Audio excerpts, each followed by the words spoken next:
Bwana Stanley Mnozia, ninyi wadau wakubwa sana kwenye zao hili la tumbaku. Tuianze kuitazama kwanza bajeti ya mwaka 2025 2026. Mnaitazama vipi kwenye tumbaku? Namna gani imewafurahisha ama namna gani mnaona bado kuna sehemu itakuwa imelega pengine? Na nichukue fursa hii kwa kweli kuipongeza sana serikali ya awamu ya 6 chini ya Mheshimiwa Daktari Samia Suluhu Hassan kwa kazi kubwa ambayo wanaendelea kuifanyia nchi yetu, na hasa kwenye kilimo na kipekee sana kwenye zao la tumbaku. Nimpongeza sana Mheshimiwa Waziri wa Kilimo Hussein Bashe, yeye ndo amekuwa mbeba maono ya Mheshimiwa Rais, lakini ni mchapakazi sana wa usiku na mchana kuhakikisha kwamba anasimamia kilimo, na umeona jinsi ambavyo wabunge wenyewe wanashuhudia kazi nzuri ambayo imefanywa na Waziri wa Kilimo Hussein Bashe pamoja na wasaidizi wake. Lakini pia ni wapongeze wadau wa maeneo mbalimbali ya kilimo cha tumbaku. Siwezi kumsahau Daktari Cherehani kule Ushetu. Nadhani unaweza kaona jinsi alivyo amesimama jana kutetea tozo ya mionzi iweze kutolewa kwenye tumbaku, ili sasa ile unafuu kipatikana kwa mkulima, maana yake unaenda ukipatikana kwa mnunuzi, ule unafuu kwamba tozo ile ikitoka kwa mnunuzi, maana yake unafuu au faida inaenda kwa mkulima. Kwa hiyo yeye pamoja na wabunge wenzake wa maeneo ya kilimo cha tumbaku, mimi nawapongeza sana kwa jinsi ambavyo wamesimama kutetea zao la tumbaku nchini. Lakini ninalotaka kuliomba kabla sijasahau, kwanza ni waombe wabunge wa maeneo ya uzalishaji wa tumbaku wapitishe bajeti ya kilimo kwa kishindo kikubwa sana. Bajeti hii ipite kwa kishindo kwa sababu wakulima wa tumbaku wamezingatiwa kwenye hii bajeti. Katika historia ya kilimo cha tumbaku hapa nchini, hakuna kipindi ambapo wakulima wa tumbaku kipekee wamewahi kupewa fursa ya kutengewa fedha kwenye bajeti ya kilimo. Lakini katika bajeti hii tuna zaidi ya bilioni 2 kama wakulima wa tumbaku kwa ajili ya ujenzi wa mabani ya kukaushia tumbaku. Serikali yetu hii ni serikali ambayo inaona changamoto ambazo ziko kwa wananchi wake. Sehemu ambayo imekuwa changamoto kubwa sisi kama sekta ya tumbaku ni upotevu wa majani kwa wakulima wetu. Kwa hiyo Mheshimiwa Rais kaliona hili, na Mheshimiwa Waziri basi katumia hiyo fursa kulieleza vizuri kwa Mheshimiwa Rais, basi wamekubaliana kwamba hawa wakulima tuanze kuwanasua, kupunguza huu upotevu wa majani, kwa sababu majani yanavyopotea mengi maana yake ni kipato kinapotea. Kwa hiyo wametupatia zaidi ya bilioni 2 ambazo zitatumika kujenga mabani ya wakulima ili kuweza kuwasaidia kutokupoteza tumbaku. Kwa hiyo kwa maana hiyo ukiachia hili, lakini pamoja na ruzuku ya mbolea ambayo pia mwaka huu tumewekewa kama ambavyo tumewekewa pia miaka 2 iliyopita, sioni haja ya wabunge wa maeneo yanayozalisha tumbaku kusita hata kidogo kupitisha hii bajeti kwa kishindo.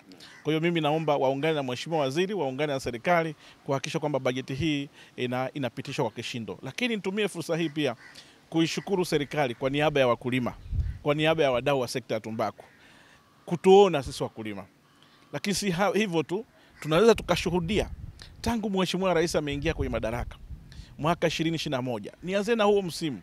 Mwaka 2021 Mheshimiwa Rais alipoingia alikuta uzalishaji wa tumbaku nchi nzima ni kilo milioni 58 kwa nchi nzima. Lakini leo hii tunaongelea kilo milioni 160. Kwa unaweza kaona unatoka 58 sasa kwenda milioni 160. Lakini pia unaweza kaangalia wanunuzi kipindi hicho wakati anaingia madarakani 2021 walikuwa 3 nchi nzima.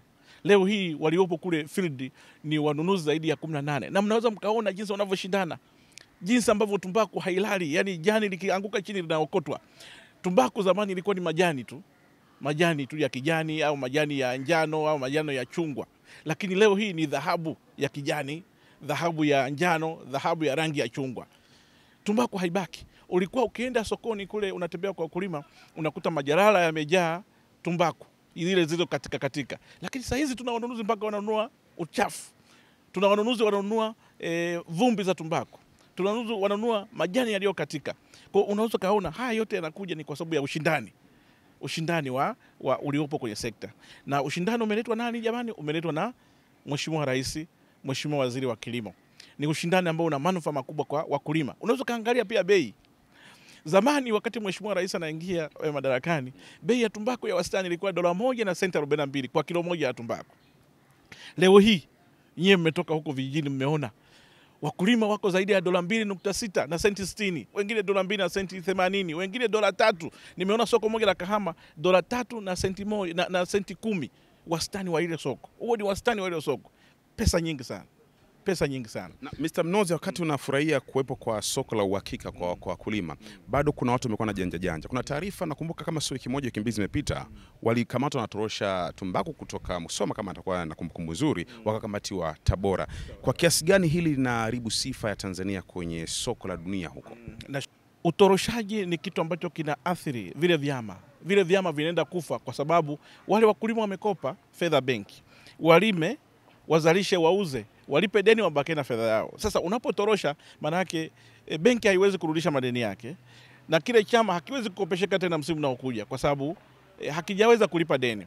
Sasa utoroshaji ni kitu ambacho ni kibaya sana na lazima tukikemee wote kama nchi kwa sababu kinaenda kuathiri uchumi wa wakulima. Sasa kitu ambacho nimekisikia kule Ushetu na baadhi ya maeneo, nimepata taarifa kwamba kuna baadhi ya kampuni pia zinanunua tumbaku. Katika kitu kibaya ni kampuni kusikika na yeye inafanya ulanguzi.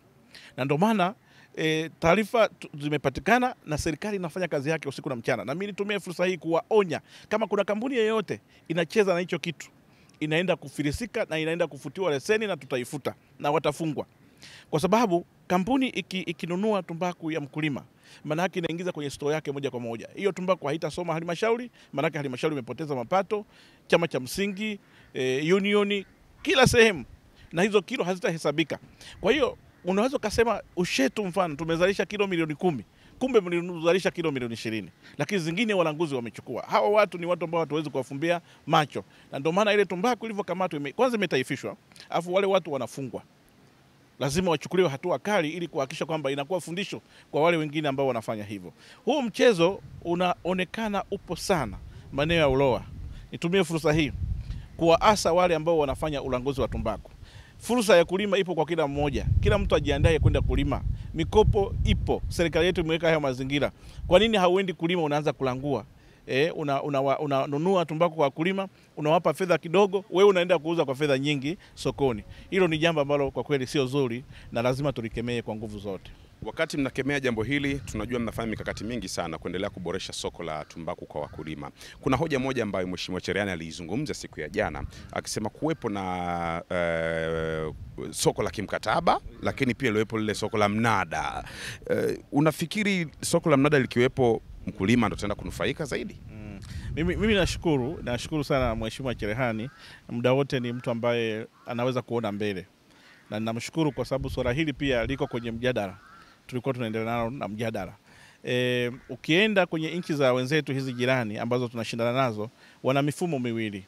Wana mfumo wa mkataba, lakini wana mfumo wa mnada. Na mara nyingi ukiangalia mnada ndo unafanyika kwanza na ndo unapanga bei ya mkataba. Kwa hiyo hili jambo tumeliona na tumelipokea kwa mikono miwili kama Mheshimiwa Cherehani alivyoshauri, lakini tumeona sisi kama bodi ya tumbaku tufanye kidogo ufuatiliaji kuona faida za mifumo hii miwili kwa wenzetu kwanza wanaifanya namna gani, na nitashukuru sana kama siku moja tutamwalika na mwenyewe Mheshimiwa Cherehani tuende naye ili kwa pamoja tuone wale ambao wanatumia mifumo miwili wanapata faida gani. Kwa sababu jambo lolote tunapoliingiza ni vizuri kujua faida lakini ukajua na hasara. Alafu kalileta sasa katika nchi yako kuweza kulitekeleza. Kwa hiyo ni jambo ambalo limepokelewa kwa mikono miwili na kwa kweli wenzetu wanalitumia na sisi tungependa tulilete hapa. Sasa hili linawezekana kwa nchi ambayo uzalishaji wake ni mkubwa. Sisi pia tumeshaenda tayari kwenye level ya uzalishaji mkubwa kama nchi. Tulipokuwa tunaongelea kilo milioni 50, milioni 30, tusingeweza kuleta mifumo miwili. Lakini sasa tunaenda kuongelea milioni 200, milioni 250, milioni 300. Tunaweza kaja na mifumo mingi ya masoko. Hii mfumo wa mnada, labda kwa maelezo ili watu waweze kuelewa vizuri. Ni mfumo ambao katika mfumo wa kilimo cha tumbaku kunaweza katokea mkulima ambaye yeye ametafuta fedha zake, ametafuta mtaji wake, amejilimia. Yule mkulima hafungwi kwenda kufunga mkataba na mnunuzi. Ila wakati wa kuuza sasa ndipo anaweza kusema mimi nataka niuze tumbaku yangu sehemu fulani. Sasa wakulima wa aina hiyo ndio huwa tunawapeleka kwenye mnada. Kwa hiyo anajitokeza pale, wanakuja wanunuzi wengi tunawaalika, mnada unawekwa kwenye ghala fulani, wanaanza kuchagua. Sasa madhara ya mfumo wa mnada uko hivi, wale wanunuzi watachagua wanachokitaka. Ndio maana ya mnada. Kama anataka daraja la 3 atakuja kuchukua daraja la 3. Kama wewe una daraja la 5 na la 6, anaweza akamwambia hili silitaka akaondoka. Ndio shida ya mfumo wa mnada. Tofauti na mfumo wa mkataba ambapo sheria inamlazimisha mnunuzi achukue kila kitu kule sokoni. Lakini mfumo wa mnada pia changamoto ambayo huwa ipo ni kwa sababu unaweza ukapata tumbaku ambao hujui imezalishwaje. Inaweza kaa chanzo cha kuua soko la tumbaku yenu kwa sababu kama mfano aliweka madawa ambayo hayastahili. Kwa hiyo maana yake kama nchi hili kwanza lazima tulitekeleze, ni jambo zuri, lakini lazima tuweke utaratibu wa kuhakikisha kwamba tunaisimamia hii tumbaku huko inakozalishwa. Asije katuletea mtu kaua wadudu kwenye tumbaku kwa ngao akaja kuchanganya na tumbaku ambayo imelimwa na wakulima waliotumia pembejeo sahihi. Maka zikishachanganywa inaitwa tumbaku ya Tanzania. Kwa hiyo kule watasema tumbaku ya Tanzania ina madawa ambayo hastahili kwenye matumizi ya tumbaku. Yaani au watu wakitumia hii tumbaku wanapata madhara. Watasema soko la Tanzania hatulitaki. Kwa hiyo panatakiwa umakini mkubwa sana kwenye mnada kwamba tuwa control wale wakulima wote watakaolima nje ya mfumo watumie pembejeo zilizo sahihi. Kwa hili lazima tujiandae wakati tunataka kutekeleza haya maoni ambayo Mheshimiwa Cherehani ameyatoa. Tuko nafasi ngapi kwenye ubora wa tumbaku?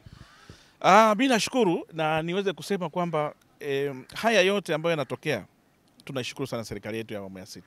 Tunashukuru kwa ruzuku ambazo zinatolewa ambazo zinapelekea sasa tupate matumizi ya pembejeo yawe makubwa. Mpaka sasa nchi yetu kwanza kwa uzalishaji imeenda na nafasi ya pili. Nchi yetu ilikuwa kwenye kundi ambalo haijulikani kama inazalisha tumbaku. Yaani ukichora ile pie chart, Mheshimiwa Waziri amekuwa anaeleza sana. Anasema ukichora ile pie chart kuna labda Zimbabwe 50%, Malawi labda 30%. Sasa sisi tulikuwa kwenye kundi lile, mnakusanywa wote kwa pamoja, mnatengeneza kundi linaloitwa others, wengineo, yani wazalishaji wengineo. Lakini sasa tunaonekana sisi wenyewe pale tumekaa, tumesimama kama nchi na ni ya pili kwa uzalishaji. Tunamkimbilia Zimbabwe. Huyu Zimbabwe huyu lazima tumteketeze ndani ya miaka 2 tuweze kuongoza. Umuhimu wa kuongoza, kuwa na uzalishaji mkubwa na kuongoza katika nchi, katika eneo la Afrika ni kwamba tunavutia wanunuzi wengi.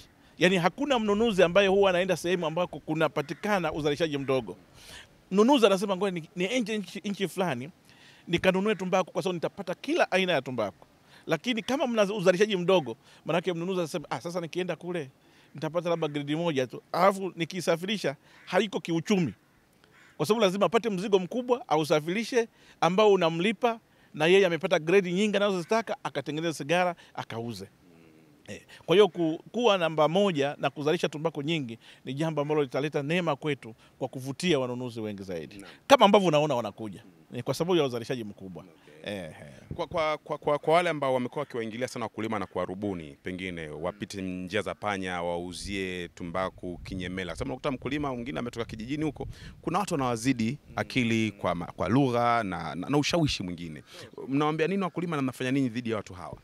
Kwanza niseme ukitaka kufilisika kwenye maisha yako kama mfanyabiashara, endekeza biashara ya uranguzi kwenye tumbaku, endekeza biashara ya kurubuni wakulima.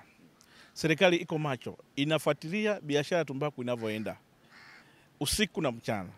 Atakayebainika aidha analangua tumbaku au anatorosha tumbaku, ajue kwamba kama alitumia gari la kubeba hiyo tumbaku, inafilisiwa hiyo gari, tumbaku yake inafilisiwa na yeye anaishia jela. Ndio maana unaona wale waliokamatwa Tabora wote wamepewa kesi ya uhujumu uchumi. Nadhani nikisema kesi ya uhujumu uchumi naelewa maana yake mwisho wake itakuwaje. Sasa mimi nawaasa watu wasifanye hivyo kwa sababu tuko hapa kufanya maisha, wapo hapa kufanya biashara, waende kwenda na fursa ipo ya wao kufanya biashara. Hiyo tabia ya kufanya kitu kama hicho ambacho kipo kinyume kitawaletea shida na watapoteza mali ambazo wamezitafuta wao wenyewe kwa muda mrefu. Lakini niwaombe pia wakulima, bei ni nzuri sana sokoni. Masoko yanaenda kwa spidi sana. Mpaka tuna timu inaitwa mobile. Kwamba inapotokea wakulima wameandaa, labda wale wateuzi wa mkoa hawajamaliza, basi kuna timu inaenda pale inasaidia. Kama sasa hivi tunavyoongea Kahama, kuna timu ya watu 9 wapo kale Kahama. Wametoka Songea, wametoka Iringa, wametoka Morogoro, wameenda kusaidia. Kwa hiyo masoko yanaenda speed, yanaenda kasi na yana bei nzuri. Usirubuniwe kuuza uchochoroni kwa bei ndogo wakati wewe mwenyewe unaweza kaenda sokoni ukauza kwa bei kubwa.